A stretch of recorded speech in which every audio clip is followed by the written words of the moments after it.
Bienvenue à mon canal de beauté. Ma prétention, c'est juste de partager avec vous plus de 40 ans d'expérience sur la cellulite.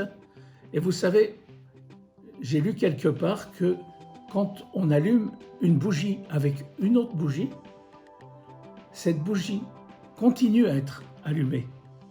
Donc le fait de partager, ça m'enrichit à moi, aussi bien qu'à ceux qui veulent bien m'écouter et profiter de mes conseils.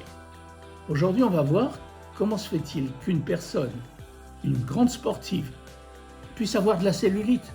Mais comment est-ce possible? Si elle n'arrête pas de bouger, elle n'arrête pas de faire du sport. Mais oui, mais justement, elle fait du sport.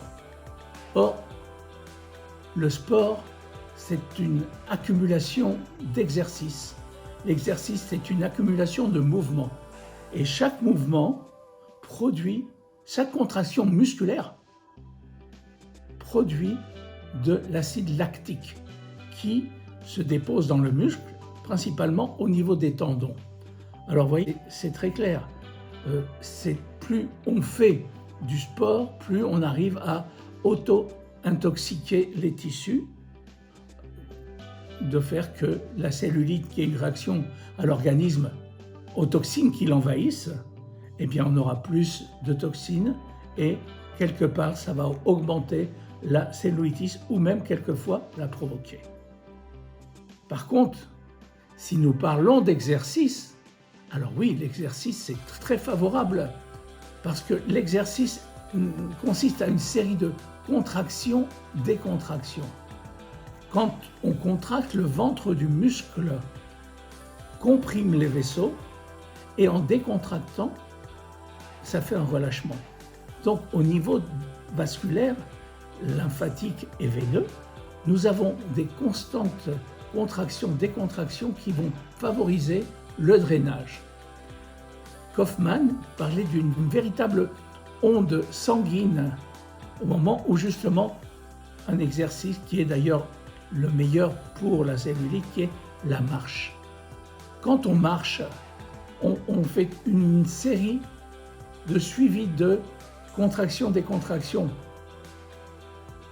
On attaque avec le talon, on passe à la plante du pied et on finit sur la pointe. Cette élévation, au moment où on passe sur la pointe, ça contracte le mollet. Alors quand on fait le déroulement de la marche, on contracte et on décontracte et constamment, il y a automassage au niveau vasculaire, au niveau lymphatique et veineux, c'est-à-dire au niveau de la circulation de retour des membres inférieurs. Mais attention, aussi bien pour la femme enceinte que pour les personnes qui veulent bénéficier de leur promenade, de leur marche, il faut qu'il n'y ait pas de talon qui soit plus que 3 cm. Si on marche avec un talon de plus de 3 cm, on est déjà sur la pointe et on inhibe l'élévation. Ce qui est bien dans la marche, c'est que le talon passe à la pointe en élevant et on contracte comme ça le mollet.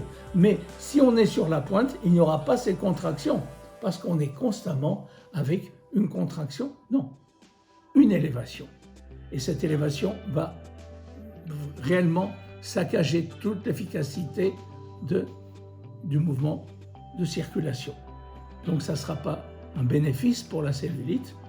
Alors en conclusion, ce qu'il faut retenir, c'est pas de sport qui va intensifier les contractions et les résidus de l'acide lactique qui vont s'accumuler et qui vont auto-intoxiquer et augmenter la cellulite, ou même la provoquer, mais par contre de l'exercice, et dans l'exercice, donner la priorité à ce qui est la marche, parce que la marche, ce sont des contractions et décontractions suivies qui vont bénéficier